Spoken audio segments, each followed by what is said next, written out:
आएंगे वो आंकड़े ये बताएंगे कि ये ऐसे ही एक वायरस के बारे में जुड़ी हुई वैक्सीन है जिसके बारे में इससे पहले इतने सारे शोध कभी हुए ही नहीं किसी भी वैक्सीन को लेकर जितने इस बार कोरोना वायरस को लेकर हो रहे हैं। और हमारे देश में अगर ये वैक्सीन इजाद होती है तो ये बहुत बड़ी उपलब्धि होगी भारत के लिए और आत्मनिर्भर भारत की तरफ एक बहुत बड़ा कदम होगा जिस पर हम लगातार बात कर रहे हैं। इधर कोरोना के खिलाफ छिड़ी इंसानियत की जंग को एक बहुत बड़ी कामयाबी मिली है।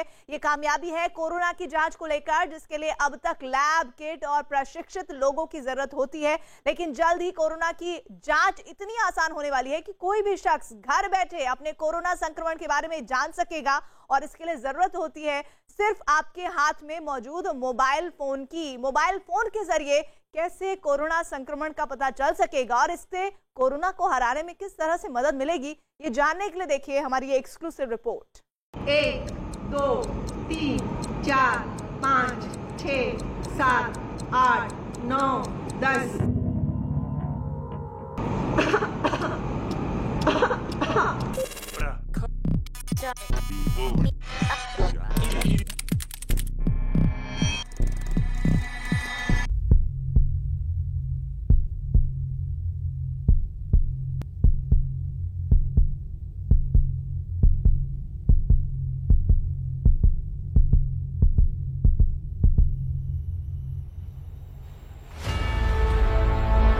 अब कोरोना का होगा काम तमाम।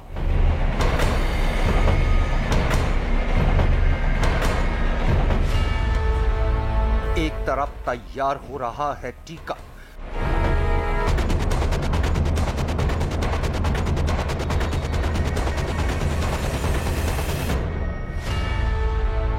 दूसरी ओर जांच का आ रहा है आसान तरीका।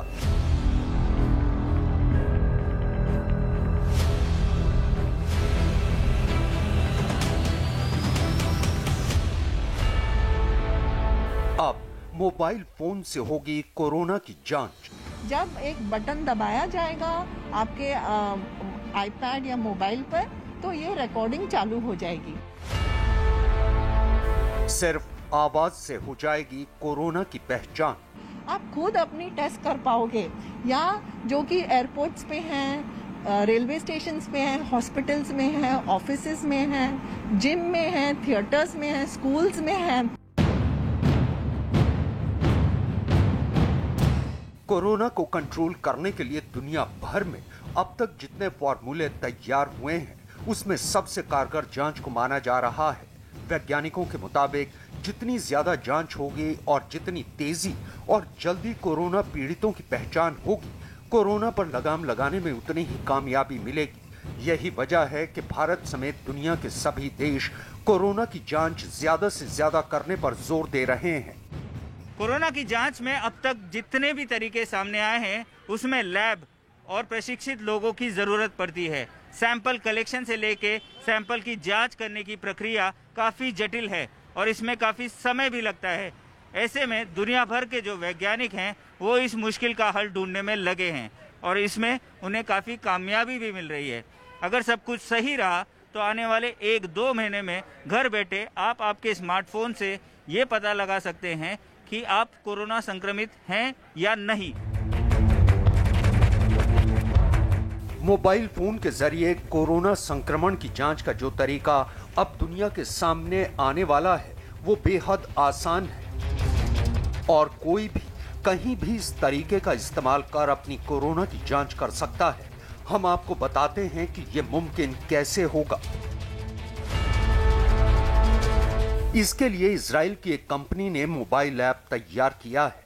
ये ऐप इंसान की आवाज से कोरोना के संक्रमण का पता लगा लेगा, लेकिन आपको ये पता करना है कि आप कोरोना की चपेट में हैं या नहीं, तो आपको इस ऐप में अपना वॉइस सैंपल देना होगा, जिसके लिए ऐप ऑन करके 1 से लेकर 20 तक की गिनती रिकॉर्ड करनी होगी।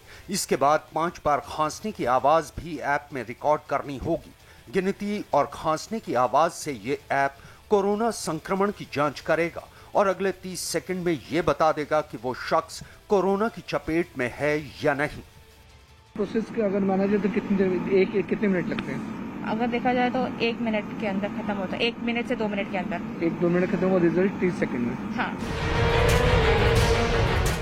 भारत सरकार भी इजराइल की मदद से इस ऐप को भारत में लॉन्च करने की तैयारी में है, लेकिन उससे पहले इसका परीक्षण किया जा रहा है, जो मुंबई में कोरोना के अस्पतालों में हो रहा है। न्यूज 18 ने मुंबई में ऐप के परीक्षण में लगे डॉक्टर से बात की और ये जाना कि ये ऐप कैसे काम करता है।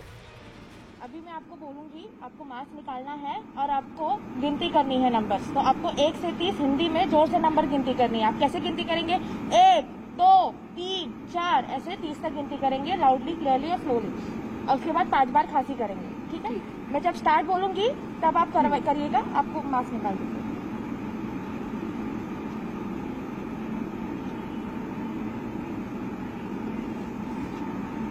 स्टार्ट। 1, 2, 3, 4, 5, 6, 7, 8, 9, 10, 11, 12, 13, 14, 15, 16, 17, 18, 19, 20। अभी जब मैं बोलूंगी तो आपको खांसी करनी है, ठीक है? आप इधर नीचे देखिए, खांसी करिएगा। स्टार्ट।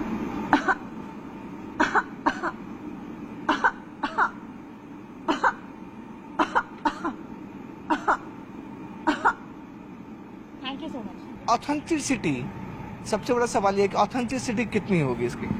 अभी जैसे मैं आपको बताऊं कि ये टेस्ट ऑलरेडी इजराइल में हो चुकी है और उनका कहना है कि इस स्क्रीनिंग टूल की ऑथेंटिसिटी करीबन 80% है।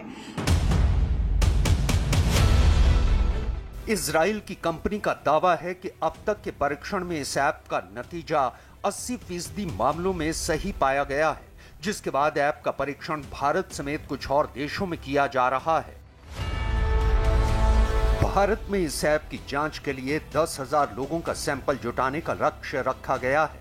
मुंबई में इसके लिए 2,000 सैंपल लिए गए हैं, जबकि चंडीगढ़ में 8,000 सैंपल इकट्ठा किए जाएंगे, जिसकी जांच इजराइल में होगी। मुंबई में इकट्ठा किए गए 2,000 सैंपल जांच के लिए इजराइल भेज दिए गए हैं, जिनका नतीजा अगले साल जनवरी में आने की उम्मीद है।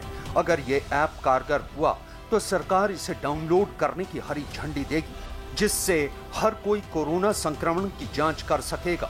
अगर इस ऐप में कोई शख्स कोरोना संक्रमित हुआ तो फिर लैब में उसके सैंपल की जांच की जाएगी। 500 पेशेंट्स के केस रिपोर्ट फॉर्मेट भी सबमिट किए हैं और दिसंबर में हमें फर्स्ट फेज का जो है वो रिजल्ट पता चलेगा इजरायली कंपनी से, और वो जो रिजल्ट प्रिलिमिनरी रिजल्ट होगा उसके बाद हम और 1500 केस रिपोर्ट फॉर्मेट्स पेशेंट्स के हम उनको सबमिट करेंगे और इसके फाइनल रिजल्ट्स जो हैं वो Jan-February तक आएंगे।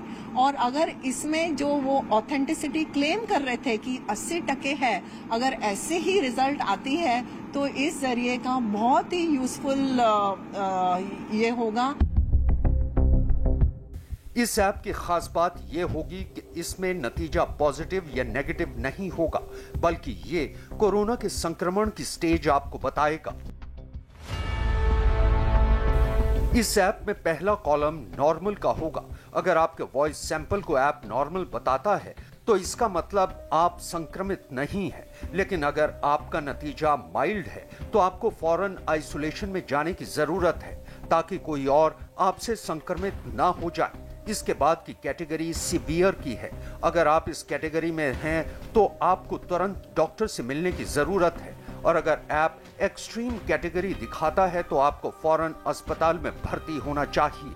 काउंटिंग करनी है जोर से, खांसना है करके, तो उसमें कैटेगरी वाइज आपको समझ में आएगा कि जो स्टेज है कोविड का या फिर दूसरे का वो किस लेवल पर है। अगर सीवियर या माइल्ड है या फिर सीवियर की नीचे के किस स्टेटस में, तो आपको तुरंत डॉक्टर से कंसल्ट करना है, अपने आप को जांच करवानी है, RT-PCR टेस्ट उसके बाद होगा। लेकिन डॉक्टर नीलम साहब तो कहना है कि अगर ये ऐप बनता है और इसके साइंटिफिक रिजल्ट आना शुरू हो जाते हैं तो ये मुंबई और हिंदुस्तान में एक इस तरह का ऐप होगा कि जिसकी कोविड की जाँच बहुत ज़्यादा आसान हो जाएगी।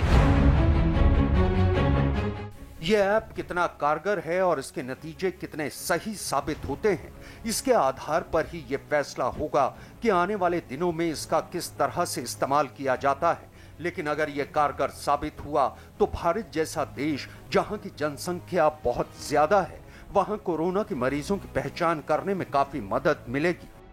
इनिशियल स्क्रीनिंग टूल होगा तो जो मीडियम कैटेगरी के लो कैटेगरी के पेशेंट्स होंगे जैसे कि रिपोर्ट आएगी बायोमार्कर्स के थ्रू, तो इनका तो कुछ रिस्क है ही नहीं कि ये कोविड फैला रहे हैं कि, लेकिन जो मीडियम और सीवियर कैटेगरी में आएंगे उनको कहा जाएगा कि आप RT-PCR टेस्ट करवाइए और अगर वो भी पॉजिटिव आता है तो आप क्वारंटाइन कीजिए या एडमिट होइए ताकि कोविड फैले नहीं। कोरोना की वैक्सीन जब तक नहीं आ जाती तब तक कोरोना को काबू करने का तरीका यही है कि ज्यादा से ज्यादा टेस्ट किए जाएं और जल्द से जल्द संक्रमित मरीजों की पहचान कर उन्हें अलग किया जाए ताकि दूसरे लोग वायरस की चपेट में ना आएं। अगर मोबाइल ऐप के जरिए कोरोना संक्रमण का पता लगाने की तकनीक कारगर हुई तो कोरोना के खिलाफ जंग में इसे बहुत बड़ी कामयाबी माना जाएगा।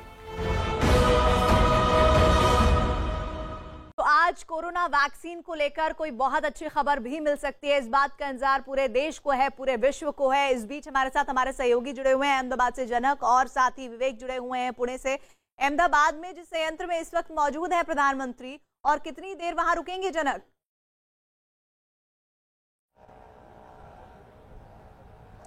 बिल्कुल प्रीति, मैं आपको तस्वीरें दिखा रहा हूं कि ये इसी जायडस का जो बायोटेक पार्क है उसके अंदर वो गए